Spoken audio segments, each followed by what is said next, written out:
Hello everyone. Welcome to episode 3 of the Mustache Ride podcast. We record this podcast once a month at twitch.tv/Mustache Ride Pod, and we'd love if you joined us. Like Daring Healer is in chat, like Power the Titan is in chat, and like so many more people tonight will be cycling through, saying hi, showing the love, and here to enjoy the show. Here we talk about gaming, streaming, our journeys through streaming, and our plans for what we're doing in our streams, and all about upgrading and improving Mustache Ride and each other and you guys, and so yeah, I'm glad you guys are here live in chat, and glad you guys are watching later on YouTube. We appreciate you all. I'm SureManCool. You can catch me live at twitch.tv/SureManCool. I stream Monday, Wednesday, Friday. Just look me up, and also on Twitter, SureManCool. And this is my amazing co-host. And I am the Dirty Tooth. You can catch me on Twitch also at twitch.tv/The Dirty Tooth. And you can catch me at every social media site using the same name, because for some reason nobody else wants that name. I don't understand it. I don't understand it, but none of them.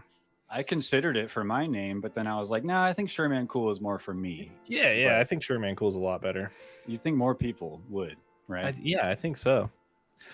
So on tonight's show, we have a lot to talk about. It's been a little while since we recorded last, and so a lot has happened. And so we're kind of planning on going over how our Thanksgivings were, talking about how everyone's getting the Xbox mini fridge, and I didn't get one. Same. And I wanted it though. I know, me too. We're also going to talk about Halo, the multiplayer beta that's out right now, that we've played quite a bit of, and we're going to have a good talk about that. We've really been looking forward to Halo. We're also probably going to touch on Ludwig's move to YouTube, which just recently happened, and so we can kind of talk about it, and maybe if we support it, or maybe why we don't go to YouTube. I don't know. We can talk about it loosely. Yeah. And then I also kind of wanted to touch on that Streamlabs drama too, but we don't have to. Yeah, I know. Drama. We don't have to stick on that too long. And then back half of the show, I wanted to go over what our personal streaming plans were for Christmas, what our Mustache Ride plans are for Christmas and the New Year and New Year's resolutions. And so we have a lot to get into tonight, but I wanted to start with you, Tooth. How was your Thanksgiving, man? It was good. It was we traveled. Look, Tooth, it's snowing for you. Yeah, it is snowing now. I figured it out, like in between my stream, seeing SureManCool's it's snowing on nice. his. I was like, I gotta add it on Mustache Ride, and then next time on mine. I just noticed that. Yeah, cool. Thanks for pointing that out, Darren. Yeah. So my Thanksgiving was really good. We haven't typically gotten to travel back to see family, but with a couple of losses that we had this year, we decided that we were just gonna go back and hang out. So we drove back to West Virginia to visit family, and it was really good. It's nice to just kind of the drive is like garbage. Like the drive back, like traffic was so bad, but while you're there, like you forget about it, and it was totally good. What about home you? Again, right? Home, lots of turkey, mashed potatoes. How about family drama? You don't have to get into it, but was there any? I don't think there was. I feel like most of my family are just kind of keep to themselves kind of people. Good, yeah. And so when there is some sort of family drama, it gets snuffed out really quickly by my dad or somebody being I don't really care about that. Yeah, good. So it's drama averse. Immediately. Yeah. Although I do wish I do wish that at least one time I could experience a table flip scenario, because I've never been a part of that. Okay. And yeah, I get it's not all it's cracked up to be. Just once. Hey, you got to live, right? Yeah. Maybe you should be the one, just for no reason. Yell about something. This stuffing's too cold, Mom. Yeah. Just Monopoly style, flip the table, throw a pumpkin pie, just insane. Son, a fresh batch just came out. Relax. Just chill out. Congrats again, Sherman. What do we need to congratulate Sherman for? What do we? Oh, are you talking about this? Oh, okay, well, this is just for show. This is just for show. It's actually fabric. Oh, we didn't know. Fabric. Hold on. Oh, it doesn't matter. I know. I'm not gonna try to. it looks legit-ish, but It's I legit. I just got engaged recently. I proposed to my wonderful girlfriend, now fiance. She said yes, and Zubat5 is actually in the chat right now. Yes. And we're super happy, and we can get into that later if you want to ask me about it. But yeah, we don't have to dwell on it, or it wouldn't be dwelling, but you know. Well, how was your Thanksgiving? And we'll get it. We'll definitely talk about it because I'm interested in where you were while you were doing it. Okay, I feel like we should talk about too. But how was your Thanksgiving? My Thanksgiving was good, surprisingly good. Now, I ask you about the family drama because my family typically has a lot of drama, and it's just the way table flipping. It's just the way we are. No table flipping, but sometimes there's a lot of furious yelling outside the front of the house. For some reason, it always ends up outside where the neighbors can hear. That's better than inside, I think. I guess I'd rather not have the whole neighborhood know. But anyway, real quick in chat. Hi, Ice Baby, welcome in. Yay. But yeah, my Thanksgiving was really good. It was busy. We went to one family for breakfast, another family for like early dinner lunch, dinner lunch, and then we call it lupper. You call it lupper? Oh, lunch and supper. Yeah. Huh. Okay. I always called it dunch because it's fun to say. I've never heard dunch, but maybe soon I'll start calling it dunch. Linner, yeah. Anyway, early dinner at one family, and then we came back to my house. Actually, we cooked a whole ass turkey, a whole Thanksgiving feast in like 3 hours, and it turned out so amazing. My family was a little bit late, but that's what we were doing at my house. We were hosting my family, and we were at my woman's family the rest of the day. But they showed up a little late, which was perfect, so we could clean and cook.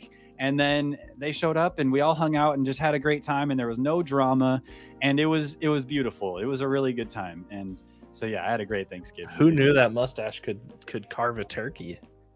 I didn't know that about that mustache. This mustache can do a lot of things you might not know about yet, Tooth. But we're on this journey together. You're gonna learn one of these days. Everybody's gonna learn about what the mustaches can do. Okay.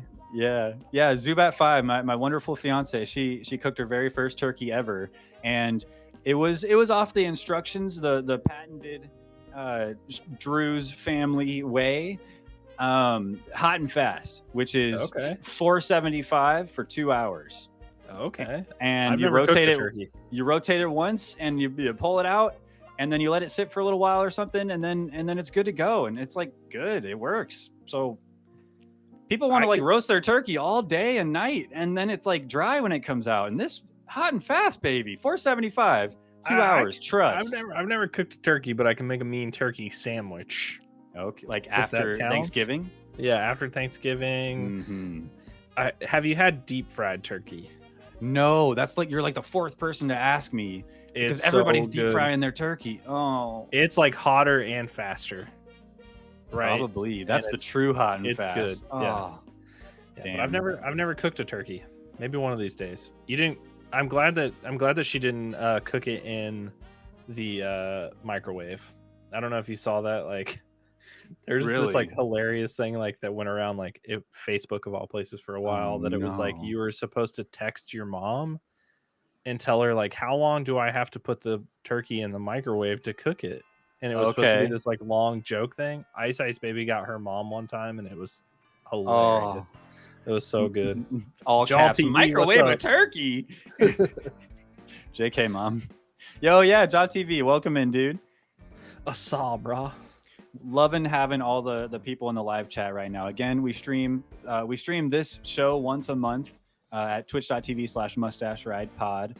If you're watching this after the fact on YouTube, definitely check us out over there, drop a follow, and catch us live because we like to include live chat in the conversation. But good. I'm really glad, Tooth, that you had a good Thanksgiving, man. It's all about family. It's all about giving thanks. And as long as there's no drama, everything went smooth, and you ate enough turkey for two, then you know what? It's a success, right? What is your? I think I know because I think you said it in the chat. But like, what is your favorite Thanksgiving like dish? You know what it is. It's stuffing, right? It's my mama's stuffing, baby. Stuffing. She makes it from scratch which not like she makes the bread or whatever, but she like buys the individual components. She doesn't get the box stuff, and she makes it herself, and it's so damn good. And so yeah, that's what I look forward to the most, with the gravy on top and like a little bite of turkey, and then you grab a little bit of the stuffing with the I miss Thanksgiving already. I already can't wait till next year, dude. I'm a mashed potato What about guy. you? Oh yeah, I'm a mashed potatoes, or like I like a really crafted macaroni and cheese. Ooh, okay. I'm like a really like heavy, like wholesome food. So like the mac and cheese, mashed potatoes scenario. Yeah, I'm a big fan. So like what, like creamy and thick kind of mac and cheese? I like a creamy and thick, or I like a really like sharp cheddar baked mac and cheese, which is really good too. Yeah. And I want some macaroni and cheese. Hell yeah. Yeah, I've honestly, there's part of me that still feels full from Thanksgiving, but there's also another part of me that's like hungry constantly. So Daring in the chat, Daring Healer, me and my grandpa made a honey apple cake one Thanksgiving. Honey apple cake. Dude, Daring is a master baker. Yeah. He's on like the Great British Baking Show, I think. Like he was talking about a bundt cake, like a white chocolate raspberry bundt cake earlier. Like I don't know Make where enough this for the guy whole is, class, please. But I don't know why he's not like, I don't know why we don't have a piece of cake right now, honestly. That's what I'm saying, or at least an Instagram we can go oogle and drool at. Yeah. Anyway, 14 pies every year. Shut the front freaking door, bro. Yeah, Zubat5 in the chat. My grandma and I bake about 14 pies every year, the day before Thanksgiving. Yeah, every single year. And I feel like it didn't used to be 14, but it's kind of gone up in number here and there because everybody loves your guys' pies. And That's they absurd. always hear they taste store-bought. And it's like, well, they made them, but it's such a compliment, you know? Yeah. Prepared well, I guess is the way to take it. But yeah. But speaking of food and, leftovers from Thanksgiving and stuff, you got to have a place to put it, right? I know a lot of people lately have been getting their Xbox mini fridges. I've been seeing it all over Twitter, and they're like, big guys with the tiny little mini fridge box in their hand. They're like, yeah. And what are I'm they over putting here in it? Looking at my damn phone screen like I should have pre-ordered it. Damn it. Have you guys seen the Xbox mini fridge? Has anybody seen it? Yeah, I'm gonna pull it up if here because it's just like, it's so cute. It's not the Xbox Series X, but it's the shell basically of an Xbox Series X with with fridge components shoved in there. But it's basically the same size. It holds like 2 cans, and I want it so bad. Small. Look at that. It's itty bitty, right? But it's like, how cool is that? Oh, that is cool. It's so cool. You notice how they have the Coca-Cola red cans, but they don't have a label on them? They don't, but it works. That's marketing right there. It works. It made me think Coca-Cola. And you know what? That would fit 6 Coca-Colas just fine. Wow. Six nice 8, Coca-Colas in there. Wow. 8 in there, yeah. In the door. Yeah, I was, oh man, like I wanted it, right? Like I wanted it so bad, but I couldn't justify even pre-ordering it. Yeah, considering I have a mini fridge here that could fit like 3 12-packs, I'm like, man, do I really need the Xbox, mini fridge? You don't, but what you do is secure that pre-order and then send that over to your boy. You know what I mean? Because I don't have a mini fridge, but I knew what Sherman Cool wanted for Christmas, and I failed. Yeah, I failed epically. It's okay. Next time. Next Christmas. But no, I thought about doing the pre-order deal, but the pre-orders went live like in the middle of the week at like 10 a.m. and I'm like working, or I forget what time it was, but it was not a convenient time. And I'm working. An absurd time. I can't sit there at my phone and plug in my credit card info and within a minute and a half before they're all sold out because of damn scalpers. So I didn't. I heard that they're going to be available next year at Target exclusively. And I've got a Target pretty close to home. So I think I'll just be patient. Yeah, I'll just be patient and pick one up when they're available, like everyone else and their mom. Yeah, I think the more you wait for it, like the better it's gonna feel anyway. I'm like sad about some of the things, like, but I feel like if I wait, like I don't know, like you haven't gotten the Pocket Analog yet, but is it ever coming? I'm glad Yes. that I didn't pre-order it because I feel like I want to know what everybody's experience is before I Yeah. get it. Well, And that's the so, thing. We just heard recently that they're going to start shipping out December 13th or 14th or something. oh, And so I'm really hoping I can get it delivered to me before Christmas, that's soon. which it's not like I'm gifting it to anybody, but it'd be a little, early Yeah, gift to myself. it'd be nice to unwrap it before Christmas. Yeah, and I truly desperately want to stream Pokemon Yellow or Pokemon Gold Yeah. or some retro Game Boy game. So But there is like another thing, and I think like I forget what it's called, but it's a little thing that was crafted, and you can plug the cartridges right in it like an analog, but it's hyper not something, handheld. right? I Something, yeah, but it hooks yeah, up HDMI, so you can stream it just like that. But you can't handheld it, so you have to like plug right. in a controller and stuff like that. But I've been thinking about getting it because I would like to stream the original Pokemon games too. But Yeah. beyond the original ones, because I've played them, I never got a chance to play like the DS or like Game Boy Advance ones because I didn't have a Game Boy Advance or a DS. Yeah. And so I would love to like be able to play those games. And you can still buy those GBA or Game Boy games today, Yeah. like on GameStop. And that's the thing, like with those old cartridges, it's so easy to accidentally buy a fake. Like they have the same label, it's the same plastic cartridge, but then inside is it's not the game you wanted, or it's not a proper like release of it. It's a ROM or something, And Yeah. if you want it legit, I'm pretty sure like if you go through GameStop, they're all pre-owned and verified. But honestly, I don't feel like it'd be all that bad to get a cheap ass old game, even if it's a fake. It's like I'm just some Joe Schmo. What am I? Maybe I just don't know. Yeah. I don't know. How am I supposed to verify the validity of every single game that I buy? Not my Unless responsibility. unless the ROM is just really bad. But Yeah. yeah, no, I guess that's like oh yeah, I bought this stolen car. How was I supposed to know it was stolen? Like, okay, buddy. So I guess Well, the VIN number was grinded off, and it obviously belonged to nobody, so I bought it. Like, it was cheap. Like, okay, man. Like, you got to think about these things. I don't know, but but I support that. I think you should totally get it because the Analog Pocket, even once like sales go back up, a lot of people want it. Yeah. I feel so fortunate that I got a pre-order in for the dock and the unit. And so I'm excited for it, but I also feel for the people that weren't able to get it because I'm feeling that FOMO right now with the Xbox mini fridge, dude. So man, I really want that mini fridge, but I just got to breathe, be patient. There's a lot to look forward to this time of year. And so, I just breathe, Drew. You'll get it. Speaking of looking forward to things this time of year, I know in 4 days, for you two, 3, I suppose, because you're ahead of me time wise. But Halo Infinite's releasing. The campaign is releasing, and a week or two ago, the multiplayer dropped, the beta, and we have not talked much. We haven't done an episode about at all since then. So.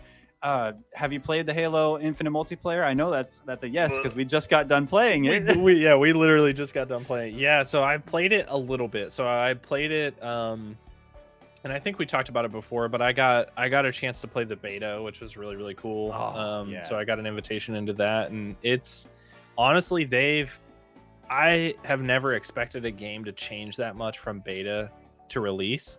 But it did. I think they legitimately took a lot of people's like advice and like comments, and like I saw them all over Twitter, like, liking people that were like commenting and like posting reviews about like the Halo beta and stuff like that. They really took it all into account, and the game is polished. It's so good. It is literally the Halo that everybody has been waiting for since Halo Reach. For real. No, for real. Halo Reach. Even in regards to that, like the 343 being really willing to take criticism and stuff. I know I just on my page on YouTube, just scrolling through, I saw something called like the video was titled 343 contacted me about my videos ... And I was like, oh damn, I can't not click on this title. And so I clicked on it, and apparently this guy has been extremely critical of Halo Infinite. Rightfully Okay. so. There's some Yeah. issues regarding the monetization, the battle pass, and things like that. It's pretty ugly, and Yeah. he's been very open about that. And he said he woke up, he woke up this morning or that morning and had an email from 343, and he was tripping.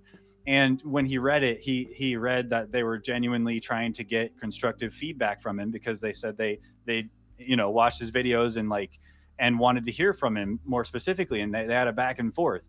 Yeah. That in itself, like, just to the forward thinking to hit up a content creator on YouTube and just get individuals the feedback. They probably have a team of people reaching out to get more info like that. And I think it's so smart, so transparent, and it's only going to improve the game, right? It's just, you got to have a little humility, right, to be able to do something like that. And I think Microsoft and Xbox 343 have that ability. It's really cool to see.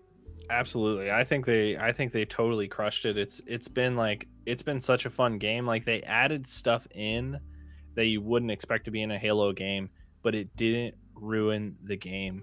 Like, I feel like when you look at games like Warzone, like, in my opinion, like, Call of Duty Warzone takes all of the worst parts of Call of Duty and has thrown it into a battle royale. And I don't appreciate some of the stuff that they do and the moves that they make in that game, because it makes it really hard to play, and it makes it to where people that play the game like hours, like, throughout the day, like the people that are streaming it like 100%, and they're moving it like they're so good at the game that it makes it unfun for every single person that plays it.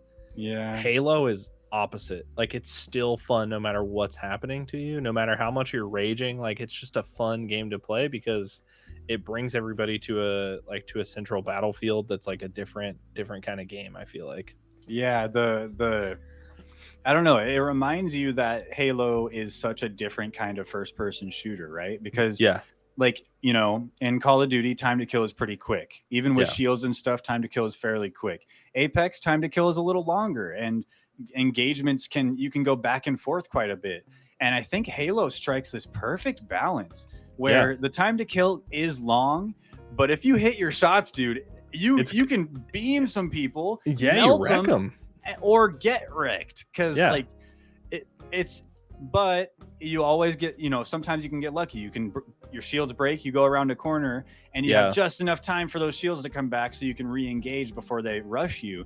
And it's a really good game, really good loop. And it's that loop, that foundation hasn't changed from the old games, from old Slayer, old Capture the Flag. But the things that have changed and modernized, like something as simple as putting the aim down sights or scope in on left trigger instead of having to click in the right stick or left stick or whatever it was it's before. Crazy. Even though you get shot and you de-scope every time, still, it's just so much easier to work with that without having to click in the stick. It's absolutely something as small as that feels so good and so modern, and then the click to sprint and stuff. It's I was worried about things like the slide and like the climb up the walls stuff. Mantling. It did not change it at all. Like, it didn't change. Like, it just made the game better, which I was really worried about it, like, changing the play style of the game, because I feel like that's what happened in, when Call of Duty added in like a slide thing. It totally changed things, like, in the way that like you can go prone and things like that in those games change it like a lot. Well, because I remember in old Call of Duty days, like OG Modern Warfare, Call of Duty 4, drop shotting was the thing. Oh, you fucking drop shotter. And that was my thing. I could drop shot like nobody's business. And then what was it? Black Ops 1 or 2 came out with the belly flop. The dolphin dive, rather. And it killed drop shotting in that game. And then, which was perfect. And then the slide came out, and they tried to kill drop shotting, and there's always a way to try to work around it to where you could still drop shot, but it's like it gets trickier and trickier as the Call of Duties go on. And but that's obviously, you can't even go prone in Halo, but there's still other little things that they did to modernize the game that really feels good, instead of like taking away mechanics. Like, you're still jumping around, you're still strafing, you're still shoot melee. That hasn't changed, and it's so beautiful, the balance they struck. Props to 343. The weapons feel good. The melees feel just as good as they ever have. Like, it's a good game. And all of the release, barely got the notification. Rip, no zombie. Oh, you're still here. You made it. There's plenty of time. Plenty of time. We got so much time, zombie. And we got zombie here now, and he's going to be a good one to chime in on this Halo conversation too. Absolutely. So. One thing that I'm super excited about. So the campaign comes out on the 8th on Wednesday, and everything that they've dropped about it is so good. The big bad guy doesn't. Yeah, the big bad guy doesn't seem very big and bad yet, but I feel like when you get into the story, it's going to totally change, like the way that you think about him. Well, he's not going to be the big bad guy. No, I don't believe that he's actually the big bad guy. They wouldn't ruin that or show us that. I don't know if Cortana is going to be. Which actually, speaking of which, starting Monday, today's the 4th, 5th for Tooth. Starting Monday, this coming Monday, Tooth and I plan on playing through Halo 5 Guardians together. So look forward to that. I've never played through Halo 5. Apparently, it's not worth it, but we're going to do it anyway. And I'm really excited to see what happened that led Cortana down this path to being, evil. I know her AI degrades and stuff, but I'm thinking maybe there's more we can try to deduce than that. So I'm excited for that. It's worth it for the story. Yeah, it's not a good game, but the story is still there, in my opinion. Okay. And I think it's not a good game because the multiplayer was just like brr, brr, brr, brr, brr, and like everything just like didn't feel like a Halo anymore. Yeah. A lot of Halo content creators got access to the whole campaign like 2 or 3 weeks early, and they all say that we will not be disappointed.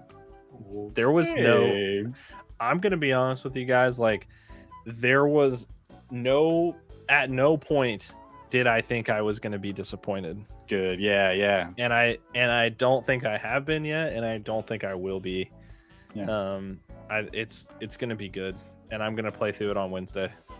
No, but there is something we should talk about because we're being very positive. Yeah. And there's a lot of reason to be very positive with Halo. With the multiplayer, with the trailers that they've released and everything, but there's plenty of reason why we shouldn't be positive. And I think in order to be fair, we should definitely bring up the monetization practices, the battle pass, and talk about, I don't know, have you bought the battle pass? Do you plan on buying the battle pass? I have not bought it yet. I do plan on buying it probably after I play through the campaign. Okay. I didn't want to get so far into Halo Infinite that I didn't feel like playing through the campaigns of the other ones. And so that's why I haven't been playing it as much, because I know that I'll just get like hyper fixated on like playing that game, and I just like won't play the campaigns. Like I just like I'll be like so invested in the old school Halo like mentality. Mind space. Yeah. Well, you got to know yourself in that way and know when to move on to what. Yeah, I respect it. Zombie in chat says I got the battle pass, and I think it's mostly worth it if you like Halo Reach armor. Okay, interesting. Is it front loaded with a lot of Halo Reach stuff? Because I know I bought the battle pass right away because in my opinion the game is damn good, and I don't mind giving them $10 for what I'm playing, the loop that I'm playing. Like we're talking about, all positive. I'll give them $10 if I can get a few extra little doodads that I'm probably hardly going to use, but whatever. Give me the doodads. And so I bought it. I gave them $10. I played for hours. I gained 1 level. I got add doodad. Like I played for hours and I gave you money. Yeah, that's supposed to help get me more doodads, and I got like a doodad. So that's my issue with it. And in regards to like them, being really good at talking to content creators, taking constructive criticism, I think it's just a matter of being a little patient. But I think the fact that they under-delivered in that way, like in the progression sense, it's a bad look out the gate. But I think they justify it by saying it's a beta. So hey, we're just working out the kinks. But You guys aren't dumb, okay? You knew this was ridiculous. You had to. Now that I'm thinking about it, I wonder, like, so the battle pass was available during the beta plays, and so I'm wondering, I feel like I might have bought it, but I wonder if it carries over from my Steam Halo to my Xbox. It should. Halo. It's all crossplay, so I'm thinking that it should. I'm gonna have to check in on that actually. Because I'm pretty sure if you deleted it off of Game Pass or off of Xbox app and downloaded it on Steam, you could still like link your Xbox account or whatever to it, and it'll be the same account. So yeah, Zombie says it's all Microsoft that ruined the progression and monetization of elements of the game. Yeah, to be honest with you though, like I feel like they have to do it to keep up with like the crowd of the other games. yeah. So like even if you're thinking of like Apex, Splitgate, Fortnite is a huge one that's like it's so huge, like paving the way. Yeah, and so they all paved the way for this like extreme monetization of in-game elements. And I think like it's just big right now, like looking at things like NFTs, like looking at all the stuff that's always been like in-game stuff. Like there have been like Fortnite accounts that have been sold for like thousands and thousands of dollars because they have a skin. I believe that. And so I think it's just those games paved the way for it to be possible. And I think the biggest thing is like you don't have to do it. Yep. You're not like it doesn't change anything in the game. Like skill based wise. Yeah. And I think that's one of the good things. That's true. But I also feel like there's a predatory kind of part of this where, you know, it might be an M-rated game, but you know people that are younger are playing it, more impressionable people are playing it, and you're preying on those weak-minded or weak individuals to buy the battle pass up to level 84 so you can have the sick-ass Halo 2 helmet, which I'm tempted to do, but I haven't because I'm strong. I'm a strong man, and I haven't done it. I did give him $10, but not $250 to max out. It's $250. You give them that much money, and the battle pass is maxed out. And so you have the weak mind paired with the weak protection of the parent's wallet, and you end up with all the stuff. With a whale, somebody who's just willing to give up all their cash. The Zombie in the chat again. Microsoft is kind of forcing 343 to implement everything that they think will give Microsoft money, especially with all the hype the game has. Exactly, and just like I said, they're just following the trend of the battle pass. Like Epic Games really started something with Fortnite with the battle pass. I'm pretty sure it started there. And then I know I play Rocket League a lot. Zombie, I know you play Rocket League a lot. And they once Epic bought Psyonix, they implemented a Rocket Pass. It's the same exact thing. But the important thing with that is you need a solid and consistent content funnel. And so if you don't have that, or if you don't have enough cosmetics to shell out, then you're going to have to do something like this and stifle people's growth, not give them the cosmetics, or give them at a very slow rate so that you give yourself time to continue making more cosmetics. And it's going to plateau eventually. And what are they going to do? Everyone's going to have every single item. And then what? You know, there's no more. The Halo canon can only support so many cosmetics. So what are they going to do when they run out? So I don't think they have a choice but to throttle our progression like this. And honestly, it's gross, but they got to make their money. It's a free multiplayer game, you know, yada, yada, yada, but it's ugly in my opinion. I think one thing that like, though, that happens, like if you look at a game like Overwatch that has the skins that get released as you level up in the game, there's no battle pass, there's no anything like that, but they fail to produce enough content at a free level. And so if they were to implement a battle pass, I feel like they would be able to justify the creation of new content more often. And I think that's where it comes into, is that and maybe it's not. Maybe they won't make new content for it, and then it'll be a real bummer. But maybe to give them the benefit of the doubt that they're using this to like slow it down and be able to make new content, so it's worth it. Yeah, I'd like to see that. I would love to see that actually happen. But, you know, just coming out hot with the high numbers and the low progression, and then say, "Oh, okay, maybe we need to scale it down a little bit. Sorry, guys. Our Yeah. economic experts, are all the people that look at the monies and count the numbers. Oh, they got it wrong. We didn't anticipate this. Like Yeah. bullshit, dude. You knew, and You it's knew. okay. Make your money. It's okay. Yeah. Just don't be too, a piece of shit about it." And I'm not gonna lie, like I never thought that I would be into in-game cosmetics, but that's just like totally false. I love everything. Of course. I love like the Fortnite like skins. Like I have so many of them, and I'm ashamed and There's like always not ashamed at the same time. you stay strong for a long time, right? And then Yeah. there's the one thing that comes out that you're like, it breaks the ice, Yeah, and you're then like I everything need that. caves in. I need that little thing that dangles off the gun while I'm in game. I need it. I need that banana costume, man. I I hate need it. And but it comes with the banana dance emote or whatever. It's like, Yeah. I need it because I like bananas. I don't know. I've never played Fortnite, but I know how it goes with the cosmetics. Although I feel as if like if you have a paid battle pass, like there should be 2 levels, right? Like everybody should have access to all the same stuff. Yeah. So like you could have a free battle pass, you can get everything that's on the paid battle pass, but you have a slower progression through the game to get it. And so that it doesn't affect anything except progression through the battle pass. Yeah. So it doesn't affect like your skill level or anything like that. But if you pay for the battle pass, you get an elevated progression through the battle pass. I feel like that's a fair model. Yeah. And it's like a pay for cosmetic and not pay to win scenario that like we have, like that happened with Pokemon Unite when that made the game like dreadful for the first like little while. Yeah. a little while. Yeah, like I would say a month.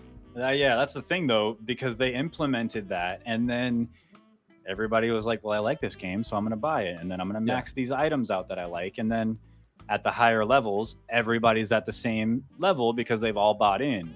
And so there's like this, it's like a bell curve kind of thing, I guess, where when you first start, you either get demolished or, you do fairly well because you're among your peers. But yeah, there's that middle ground, that ugly middle between haircut kind of feeling. But real quick in chat, Zombie, I think battle passes should give the partial credits that it took you to buy the battle pass. Oh yeah, like a lot of battle passes, incrementally, if you buy into it, they'll give you in-game credit so you can buy the next battle pass. Which I agree. Halo should definitely get on that too, so that reward your players for playing consistently. And maybe they don't have to buy it next time, but they will. They will, because they're not going to max out the battle pass because of the way you have it. So the way they have it right now, Zombie, I wouldn't want them to do that. Yeah. But if they were to fix it and then do that, because then it's just a tease, right? That's just a Twinkie in front of your nose that you're running at on a treadmill. You never get it. You never get it. So that's something that Fortnite did. Like if you reached level tier 100 in the battle pass in Fortnite, you had gained enough V-Bucks to buy the next battle pass automatically. You were still able to buy in at a higher rate if you wanted to, so you would still pay money and people would. But if you got all the way through tier 100 and you didn't spend any V-Bucks on like skins that came out in the shop or anything like that, then you could get the next battle pass for free. Yeah, Rocket League's the same way. Rocket League's the same way. That's the only reason I know about this, is because of Rocket League. But Fortnite has the battle pass like down to a science, and everybody has one now too, even mobile games and stuff. But yeah, speaking of mobile games and Rocket League, I know this isn't on the dock tooth, but Rocket League Sideswipe is officially out, like worldwide. I'm pretty sure, at least where I'm at, and like US and Europe and stuff, pretty much around the world. Rocket League Sideswipe. It's a mobile game. It's free. It's Rocket League, but it's in 2D, and it's amazing. I love it. Okay. And just, dude, just let's see here. It's amazing. It sounded like a sponsor announcement. No, but hey, Rocket League Sideswipe. I got you, dog. I got you. We'll play it. Shadow Legends. Yeah, no, but Rocket League Sideswipe. Have you played Raid Shadow Legends? No, I haven't. Out of spite, I have never played it. It's actually not that bad of a game. They've already wasted enough of my life making me watch those ads and Yeah. listen to the ads on podcasts and YouTube videos. I'm not going to give them more of my life by playing their stupid game. Sorry. There's other better games to play. But I'm happy for the content creators that got a fat payout by, I hope fat payout by getting sponsored by them. Dude, it's like a. Is it it's like actually good? It is. It is. I mean, yeah. Damn it. It's a Raid Shadow Legends. You can reach up to $630.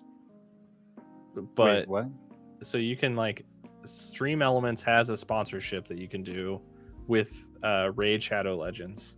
Oh, really? And so you can go anywhere from $105 to $630. You have to stream with branded overlays for at least 4 hours, not the game, but just stream. But then with you branded actually have to overlays. stream the game at least like once a week or something, right? 2 hours of Raid Shadow Legends, and then you have to have 5 or more viewers to play the game and get to level 10. No. And so, I mean, $630 though, like, Hey, that's a decent price, it's but a decent payout, yeah. okay, as long as I can play it and then talk about all the things I hate about it while I play it. If they're cool with that, I don't think it matters as long as people download it. That's the ad revenue, right? Yeah, no, I'm not doing that. I want to sponsor I believe in. If I ever actually play Raid Shadow Legends and I do enjoy it, I'll probably be too embarrassed to tell anybody. So, sorry, no offense to you. Zombie's gonna go for it. Hell yeah, do it, dude. That's money. But Not anyway, to take up too much time, but there is there is a game called Zuba that I played on mobile for a long time. Zuma? But it's Zuba, Zooba, and so you Okay. play as all these like little animals that have different abilities. Mhm. But it's a battle royale scenario where you're like fighting against a bunch of people with like weapons that you can pick up and stuff like that. Isn't It's that Brawl Stars? Zuba. Yeah, it's similar to Brawl Stars. Oh, okay. Yeah, Zuba. You seen it? I'm not gonna lie, like I Nice. spent a lot of time playing that game. So, Okay, like, well, since it's we're on the fun. topic of mobile games, I got another one for you. Okay. So a lot of people, because on Apple Arcade, a game just came out, Zookeeper World. Okay. Well, that game is a spiritual successor to the game Zookeeper Battle, which is a match 3 puzzler, like PvP game. So basically, you have a little animal, like let's say a little elephant. That's your avatar. And then there's the board is full of different animal shapes, like a lion head and a little elephant head and a monkey head and giraffe head. Each one is either attack or defense. And there's a certain one every round that is both. And so you just match three. And at the end of the round, depending on how you did, depending on how they did, attack and defense, your little avatars on top battle it out. And you have a health bar, and whoever kills the other one first wins. And usually goes 2 or 3 rounds. And it's like addicting if you like match 3 puzzlers as well. It's called Zookeeper Battle. Look it up. It's old. It's pretty old by now, but it's still being updated and stuff. And it's cool. I like it. And there's a lot of gotcha elements to it, and it's not too annoying. Yeah. But yeah. Daring Healer says COD Mobile, and I'm not gonna lie, it's probably one of the best COD games that's ever existed. I haven't played it. I should. It's good. It's big. It's a big download, but I hop right on my phone to play Rocket League Sideswipe. I even connect my PlayStation 5 controller to my phone to kick little kids' asses at Rocket League Sideswipe. And I do. You can ask Zubat 5. Boy, I am like over here just cackling because I'm just whooping their asses, dude. It's diamond amazing. rank, dude. I don't know what the rank system is, but whatever the highest one is, that's sure man cool in Rocket League Sideswipe. No, actually, it's silver because you start at bronze and you have to work your way up. It doesn't like place you anywhere. But anyway, I should connect a controller and play some COD Mobile because I might actually like it. Is COD Mobile made by Activision? Yeah. I was hoping it was some other company. I don't know. I just hate Activision these days. True. Yeah. Anyway, he definitely gets into Rocket League Sideswipe. Thank you, Zubat. I appreciate you. She's got my back. Yeah. And then on the topic of mobile game zombie in the chat, I got a Sudoku game on my phone. It gets my gears going after my mind numbs from watching TikTok. There you go. A little cool down from a mind melting workout of TikTok binge. I'm with you. It's hard What's TikTok? Everybody go follow tiktok.com/thawdirtytooth. Just like it's spelled on your screen right now. He uploads content consistently onto TikTok, and it's good stuff. Check him out. Sherman Cool's on there too. I don't post that much anymore though. Maybe but one day. anyway, moving on with the show. Enough of this mobile game garbage. They're not real games. It's not. You're not a real gamer if you play mobile games. You're not a real gamer. Hold on. We're the real gamers around here with our PCs. We are the gamers. You mobile gamers, you have no idea what gaming is. Back in my day, we didn't have games on our phones. Yeah. Moving on with the show. One thing that I wanted to touch on real quick before we kind of get into what our Christmas plans are and New Year's resolutions kind of stuff. I did want to ask you what your opinions are on Ludwig, extremely popular former Twitch streamer and YouTuber, now a exclusive YouTube streamer and content creator over at YouTube.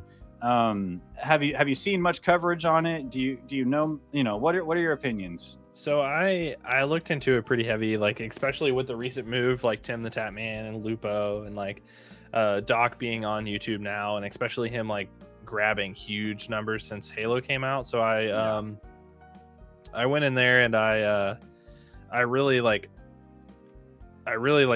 at it from a perspective of like why he would go there.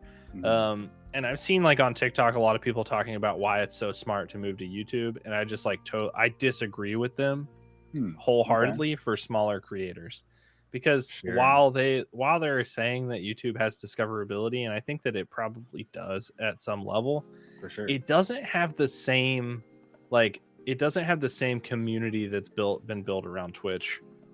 Right. And so when you look at Ludwig, and if you've followed him for a long time, like he is literally using Twitch as a video camera to make YouTube content already.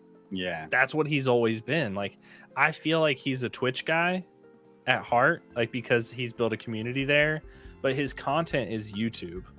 Like his content is for YouTube, and I think like him making the move is like so smart. And I love Zubat's thing. Like got banned after 3 days of being on there, and what's so funny about it is that I sent you the commercial or like whatever he made, like the announcement video. Yeah. So like for those of you that don't know, like he drives to the store in a purple car, and he goes like into the store, and they're like they're arguing about something, and then that purple car blows up. He gets into a red car, and it's playing music, and like the other guy's like, "Can't you get in trouble for playing music?" He's like, "Not in this car." Oh, and it's so funny. I didn't put that together, dude. It's so funny because he immediately got banned for a DMCA strike on his YouTube account, and it was for playing 15 seconds of Baby Shark. And it's because Baby Shark is so huge on YouTube. Yeah. Like they literally, like Ludwig even talked about it in an interview. He's like, Baby Shark like has YouTube by the balls. Yeah, like they yeah. And it's crazy, but it's the number one YouTube video, like pretty much of all, like to really think about it, like it's a song that everybody knows, and it's pretty much YouTube exclusive, and it's so crazy. The funny thing is, I'm pretty sure, like in a YouTube video pre-recorded or whatever, like fair use is a thing, but on Twitch or like on live streaming, it isn't. I guess like why is fair use okay when I'm looking at somebody else's content and like commenting on it, but when I watch the Baby Shark YouTube video on my stream, I'm doing the same thing, commenting on it, changing the purpose, you know what I mean? But I guess somehow it's still flagged. It depends on what the content is, and it was specifically Baby Shark. Oh yeah. like because he was watching other videos and they didn't get flagged. They flagged him specifically for Baby Shark. It was that's pretty crazy to think about. But I think the move for him was super smart. I think the move for Tim was really smart. Nick Merck signed another contract with Twitch, like he's not going anywhere, and so I think like Twitch isn't in trouble. No. I don't think they're in trouble, and I think it leaves room because there's still plenty of creators on Twitch, so I think it leaves room for other creators to shine, and that's great. But you'd hate to think that YouTube is the big leagues, you know what I mean? Like you'd hate to think that Twitch is chump change and the real people, the real big successful content creators eventually always move to YouTube. That's the vibe that's being created, and it's really smart by YouTube. Really smart. Feel like the people who go to YouTube just to look for videos to watch, while people go to Twitch to watch live streams and also interact with the community live, which is why it's better for bigger streamers to switch to YouTube, because they have the luxury to move their whole viewer base to YouTube, contrary to small streamers. And I think the biggest thing to understand, like in my opinion, and this is just my opinion, I'm not a professional, I've just watched like live streams and Twitch for a long time. It is not the big creators that are making Twitch money. It's the big creators that are pulling smaller to mid-sized creators to Twitch to make Twitch money. It is the people that see people like Nick Merckx and it's like, I can do that. I've beat him in a game before. And they're like, I'm going to start streaming. And then those people, like they average, like, you know, the people that are making money are like the people like BB Jess and like I watch a streamer named Emong and like Overwatch streamers that average like 1,000, you know, like to 3,000 viewers. Like it's not the people that are averaging 30,000. It's not the ninjas. Like it's the people that come to Twitch to stream because of Ninja, because of Nick, because of these people, because of Ludwig. Those people are making Twitch money, like because they're still at a lower split. They're not being paid by Twitch. There's no contract really. Yeah, true. And that's a good point. Good thing to look at. And we look up to them. We want to make content like them. And in doing so, we make Twitch money. And especially with the way they monetize streamers and take half of the sub revenue, and, you know, they take part of the bit money, which they take it from the viewer, not from the streamer who gets the bits, which is, I don't know. There's some ass backwards stuff going on there, but ultimately, at least at the point that I'm at personally, it's like, I don't care. It's not about making money or anything. It's about growing, learning, and then eventually I'll know whether or not I've earned the right to actually start making money, being super successful. But you hate to think of the money you're potentially missing out on by growing on Twitch instead of YouTube, right? Because the split is a lot better with subs, I'm pretty sure, right? And the discoverability factor. People can watch one of your YouTube videos and then click right over into your live stream because you're live, you know? And instead of having to click a link to go to a different website.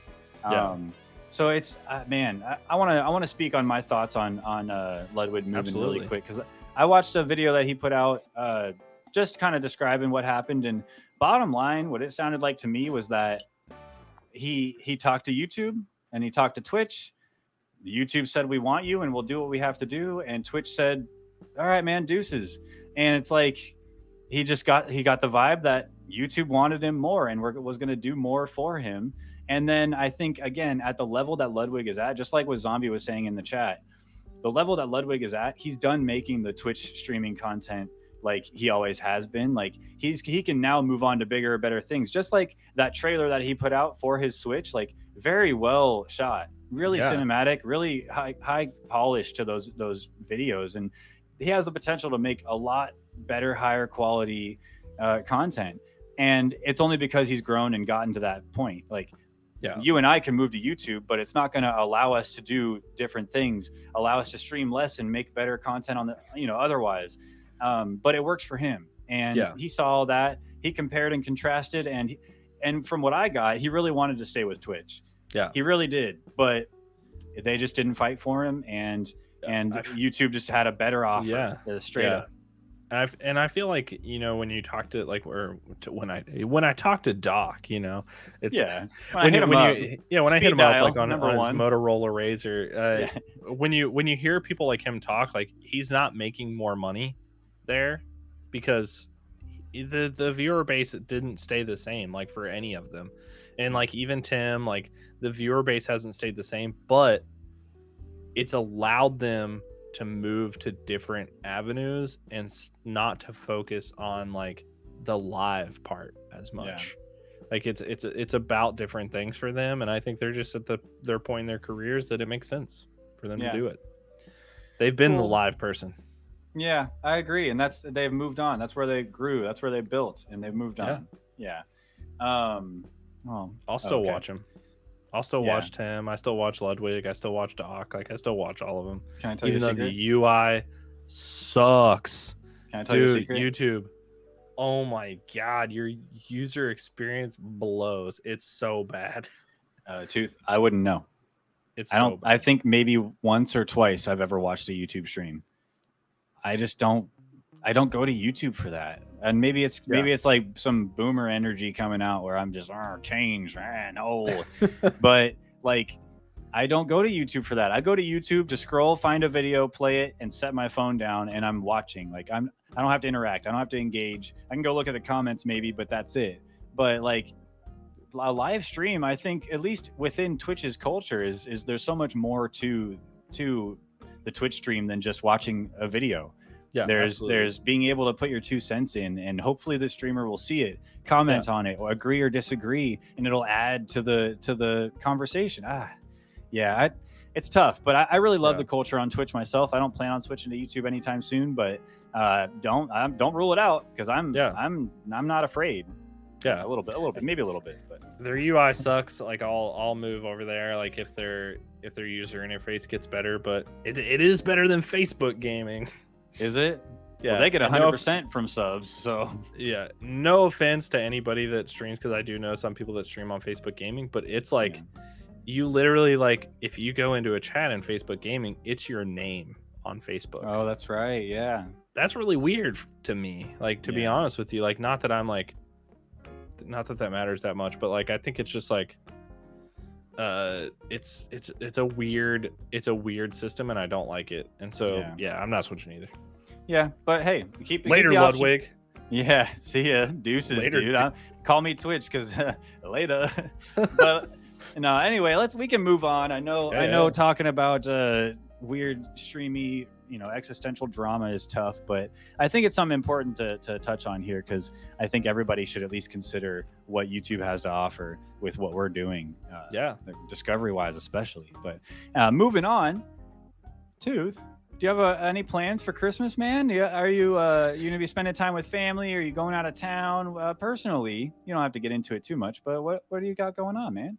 Yeah. So we're gonna be traveling back for Christmas this year too, and Christmas is Ice Baby and I's favorite holiday.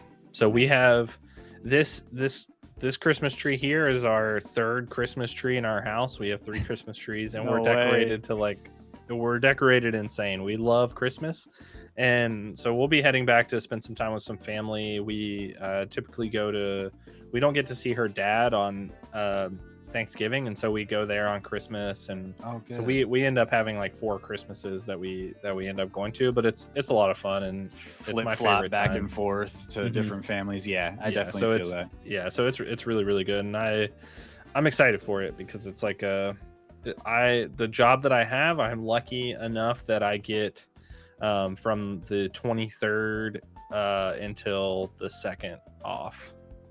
Dang. Dude, that's not bad. It's nice. Yeah, like for all the stuff that I have to put up with normally, like it makes up a little bit when stuff like that happens, and it's only because the holidays fall on the weekends. You get a little more breathing room to spend with the family, though, and then a little extra day or 2 on either side of that, maybe, hopefully. Maybe an extra stream or 2. Maybe. Hey, keep it locked. Yeah. Oh, my goodness. Banned. Yikes. But, well, what about you? Tell me real quick. I wanted to ask, are you and Ice Baby a real tree family or a fake reusable tree family? And no judgment here, don't get me wrong. I'm not asking so that I can nothing. He's judging me already. No. So we would like to have a real tree. Oh my god. But you have a real tree. But because we live in an apartment, it makes it really, really difficult to have a real tree, and so we do not. But as soon as we have a house, which I don't know when, but maybe next year, like maybe next year we'll have a house. We're trying to figure out what we want to be when we grow up. But we'd like to have a real tree, like ultimately. I just love the smell of like pine and like it's so good. It's a mess. It's a huge mess, but the smell of the pine needles and everything is so nice. It's worth it. Yeah, totally worth it. And then as far as streaming goes, do you have any streaming plans for Christmas or anything? Anything kind of in the works, or kind of just having your set and? You know? I'm thinking that there'll probably be a set like my normal set, but I'm not sure yet because I just need to figure out like when I won't be here and when I will be here. Yeah. I'm thinking that like because I'll be traveling and I would like next year, like a goal of mine or like maybe the year after is to get a laptop that I can stream like when I'm away somewhere, so I can still do some streams every now and then. That's smart. But I'm thinking about like tossing in some just chatting streams from my phone while I'm away. How did that fill some space? I know that kind of a little change of topics, but on the same thing, mobile streaming from your phone. I know you did that a little bit during your wedding on your The Dirty Tooth channel, twitch.tv/The Dirty Tooth, spelled like it's on your screen, like it is on your screen. How was that experience? Because I've never tried to live stream from my phone, and I always thought, my internet connection would never be good enough, and it would just be a bad experience. But it turned out pretty well for you from my end. Yeah, it seemed to. I rewatched the VOD a couple times, and I think like overall it was really great. It was weird because of the way that like typically like I have my OBS up, and it's just exclamation point tooth. I don't know. I don't even know if everybody can do it. But it was actually really good. Like it was a weird experience because I wasn't sure like how to do it, and I was just learning how to do it right then. Yeah. But it's actually like pretty easy because I have the little tripod. You just turn your camera sideways, and the little chat pops up, and you're just reading stuff on the chat, and it's like it looks exactly like the experience of viewing a Twitch mobile. Oh, that's cool. Yeah. But you're just hosting it, which is like it's pretty cool, and I feel like it worked out pretty well. Nice. And so I'm thinking about just tossing in some of those every now and then. Like maybe it's like a Tooth Christmas edition, or like I don't know. That'd be fun. Yeah. Or just clean up the house and then go live and just kind of like, hey guys, this is how I decorated my house. This is tree number 1. Yeah. This is tree number 2. Here's all the trees. Tree number 7 in the bathroom. Yeah, I think I'd like to toss some of those in every now and then because I recently and this is separate too, but I actually like did a consultation with somebody that does like stream advice. Oh yeah. And so yeah, it was like a thing, and like I was telling them like I'm not like I'm a variety streamer because like, and I focus more on like talking to people than I do on the game necessarily, but the game is there to have content to talk about between each other. And I was like, because I'm not a just chatting streamer, because I feel like I don't have those stories. And they were like, I think you're wrong. Like, I think that if you can talk about anything while you're playing a game, you can talk about anything while you're not playing that game too. And so I was like, that's good advice. Like that makes a lot of sense to me. And so like I've been thinking about every now and then just like tossing one of those in there where it's like just like come in, ask some questions, whatever you want to know. Like I'm just going to talk about myself and like meet you, and you can talk about yourself and whatever you want to talk about. And I think it'll be something cool to toss in, especially like coming into the new year with stuff.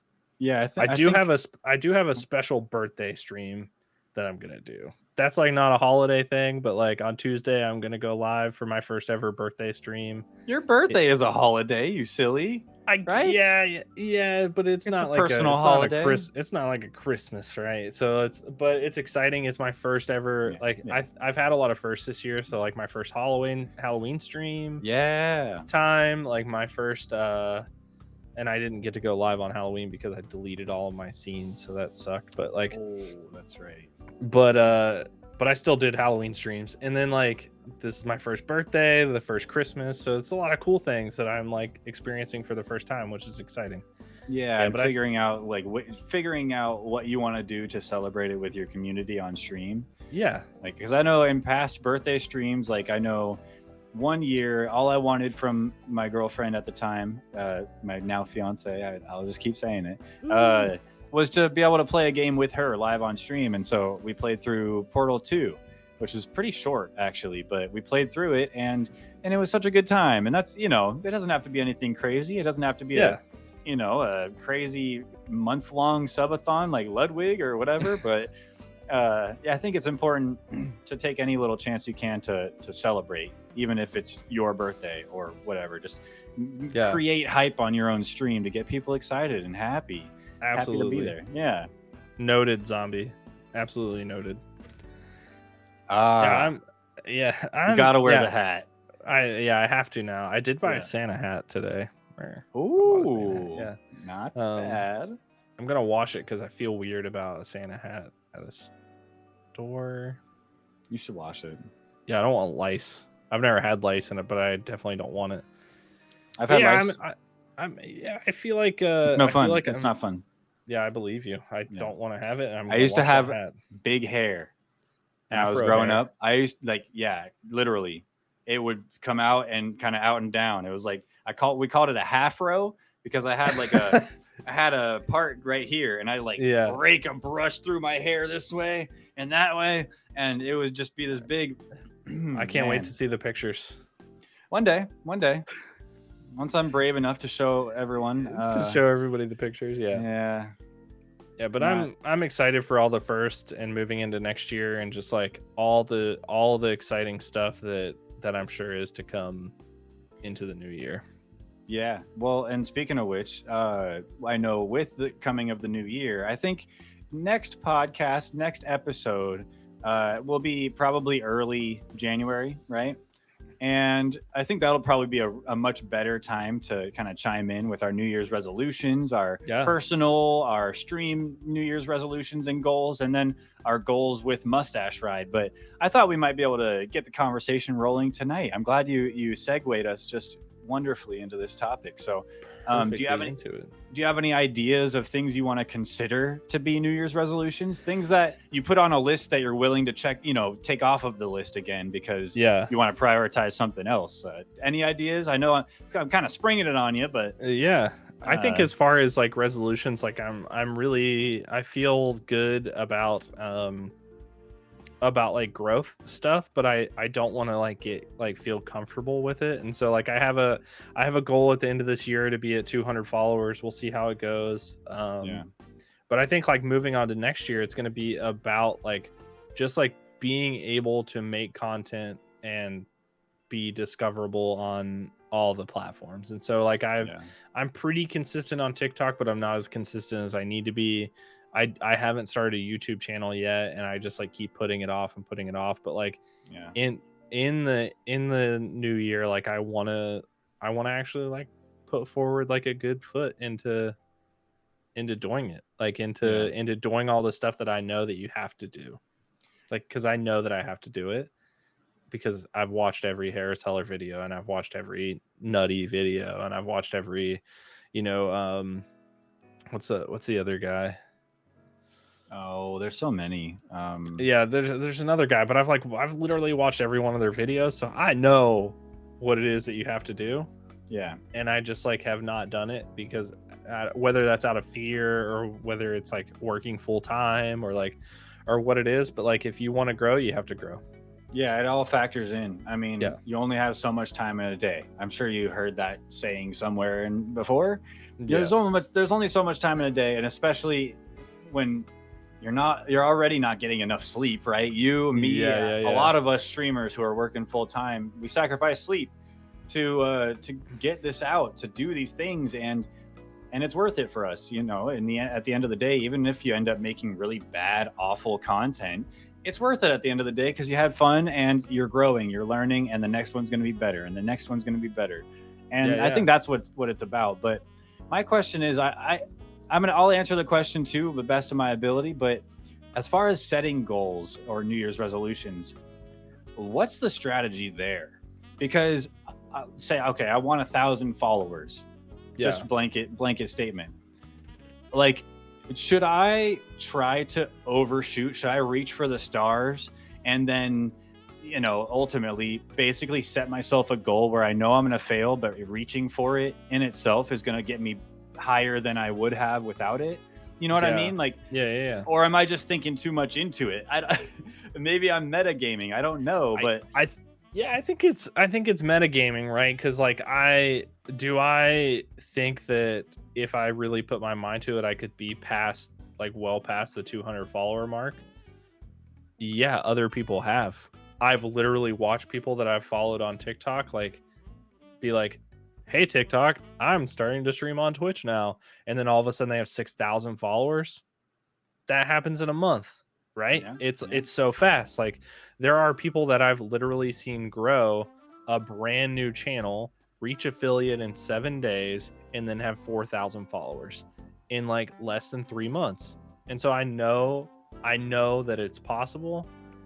But I'm like, the thing is like, am I doing what they're doing? No, I'm not. Not. And so I like to set the goal to like what I think is like a reasonable one, so that I'm not that I'm not disappointed in myself for not doing something. And that's the worry, right? Do you set a goal where you're not going to reach it, or like deep down like, man, 1,000 is a lot though, and I would really have to like pull some strings or whatnot to even get close. And then you try and you get to 800 and it's like, well, damn, like that's still really good, but like, where's that line where you're disappointed if you don't reach 1,000, but you feel good that you reached 800? It's like rough numbers, but I do think that you could set yourself up for failure and to feel pretty bad. Absolutely. And so I think it's a good idea to temper those things, but be realistic. And so, personally, for my where I kind of want to start with my goals. And again, guys, next episode recording, we'll be getting more into detail, more in depth into our New Year's resolutions. So, Tooth, you have a month to compile a list, and then we'll make a tier list to see which one of our resolutions is S tier, is the best. Yeah, but I would love by the end of next year, by the end of 2022, I'd like to have 500 followers on Twitch, and I don't want to go. I don't want to shoot for like a consistent sub count, because what I would rather shoot for is a consistent schedule with which I upload YouTube videos, maybe even TikToks and stream all together, at the same time. It's going to be a tough one. It's the kind of thing where with working full time and streaming as much as we do and stuff, you got to something's got to give, and you have to sacrifice something. But we'll see how it shakes out next year. But I'd really love to. I think a big part of content creation, because you can't just have an idea and then do everything from scratch every single time. Some people do that, it works for them, but you need a routine, and building that routine is very, very personal, and it has to work for you and your circumstance and your life. And figuring that out is very hard, and it's something I'm struggling with myself. And so that's something I want to at least get closer, or have an established way of doing things in regards to content creation, which in my opinion is a really big goal for me. But that's one that I would like to reach for, to even get a little close to, I think the biggest thing to remember is that like your goals like can go so far beyond like follower counts and things like that, and like the consistent YouTube uploads and things like that is just as much a New Year's resolution and like goal than like followers. And like really, like if you think about it, like if your New Year's resolution is like a consistent upload like on YouTube, TikTok, I don't know if you've checked out Hover. I haven't, but you should. I think I've heard of it in past. So it's something, but it's like kind of like TikTok, but it is specifically game clips. Oh, that's and cool. It actually links your Twitch right to it, so they click a button and it goes right to your Twitch. Okay, so it's a pretty cool one. I've not look into that Hover. I've not delved straight into it, like, but I've posted to it. Okay. But if your goals are to do that, the follower goal will be there. Or Yeah, should right. be there, right? Yeah. If you build it, they will come, right? But Yeah. if you build it well and with high quality materials, then they will come. Yeah. I think that's the biggest thing is like if you follow those goals, then you're really I think you're gonna get there. And I think one of the, like, not to bring up like, you know, too many other people, and maybe we should talk about having guests on at some point, but yeah, I think like look at somebody like Fatal Tone, like our boy Fatal Tone. Like I think he's found some level of like consistency that like isn't his schedule, which like everybody's like, you got to have a consistent schedule. You don't. I think he You does. have to have I think he has a fairly consistent schedule, like for the most part. But like he squeezes extra streams in all the time. And and that's the thing is like all of that extra little like, you know, networking and grinding that he does on the outside is like it's paying off. And I think it's like, you know, it's not just him. Like there's a lot of other creators out there that are just like that. Like a lot of the TikTok ones that I've mentioned, like those people just like found a way to be consistent that doesn't involve live streaming necessarily. Like there's a different consistency to it, and I think that's one of the things that I just don't have yet. I don't upload to YouTube. I upload to TikTok, but not in a way that's making viral content. And so like that's one of my goals, is just get to a level where like I can actually spend some time doing like researching and doing that stuff. It's a solid goal, and it's a commendable goal, and it's something that is achievable. Like you said, a lot of people have done it, and so it's just a matter of figuring out how to do it for ourselves in our circumstance. Rep Zombie in the chat says, one thing I've noticed is that the best goals are the ones that help you achieve better goals. So I that does make sense, Zombie. Like I agree. It's like a ladder. You get one rung of the ladder at a time. And so if you reach one goal, I don't know. I'm trying to think like reaching a certain number of followers is a goal that could reach you. What's the better goal? Maybe like more legitimacy and getting a sponsorship or something, because people see the numbers. So, you know, little things like that. But I do think that if I know you've heard it, I've heard it, but if a goal seems too large, then break it down into smaller steps, achieving exactly what Zombie is talking about, achieving one goal and then working on to the next step to achieve the largest goal, or the goal that all those goals create. Goalception. Yeah, goalception. Yeah, exactly. Yeah, I think the thing is like I think people legitimately can tell like when you are proud of the things that you are making. And that makes a big difference. And even if your goal is just like to be proud of everything that you put out, that's like a tough goal for like, I'm like extremely self-loathing, like maybe not like here, maybe I'm like Tooth is awesome, like I'm an awesome guy, but like legitimately, like I look at everything, like it took me like over 2 months to be able to watch one of my VODs.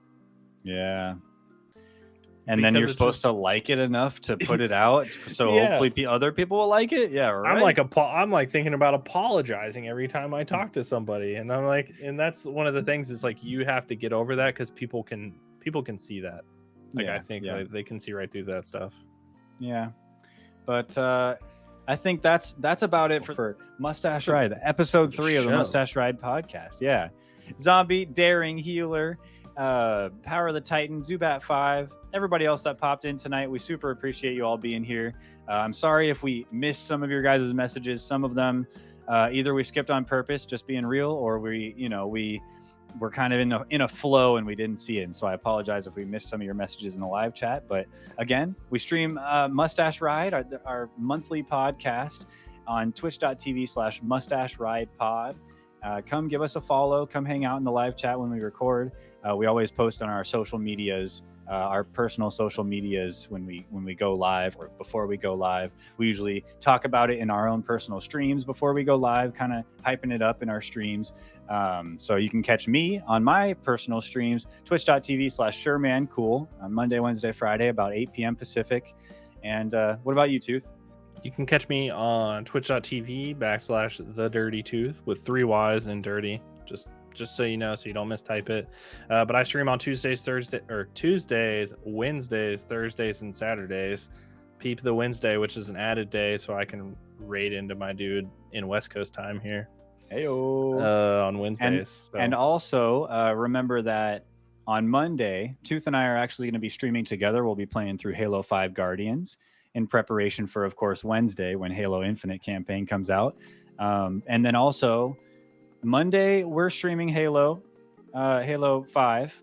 Tuesday, isn't that your birthday? That's my birthday, yeah. And so you're going to be doing something fun on your birthday. Yeah, definitely go check out Dirty Tooth's stream. Give him a follow and be there for all the fun he's going to be having this week because he's got a busy week coming up, huh? Yeah, it's going to be so busy. Yeah, but not busy working because I took time off. Hell yeah, you did. Thanks again, everybody, for being here. If you're watching after the fact on YouTube, thank you for watching on YouTube, and subscribe, like, comment, tell us what you liked, what you don't like, and we'll do our best to improve in the future. For everybody who's here in the live stream, we love you. Thank you so much, and we hope to see more of you guys here in the future. We're going to go ahead and sign off now. We're going to go raid our good friend Fatal Tone. We were just talking about him, and a lot of you guys in the live chat already know this wonderful mustachioed man. So let's go show him some love, bring the hype in the chat, positivity, and love you guys. We'll see you guys next episode. Yay! Bye-bye. We'll see you guys next time. Thanks for stopping by. I appreciate you guys.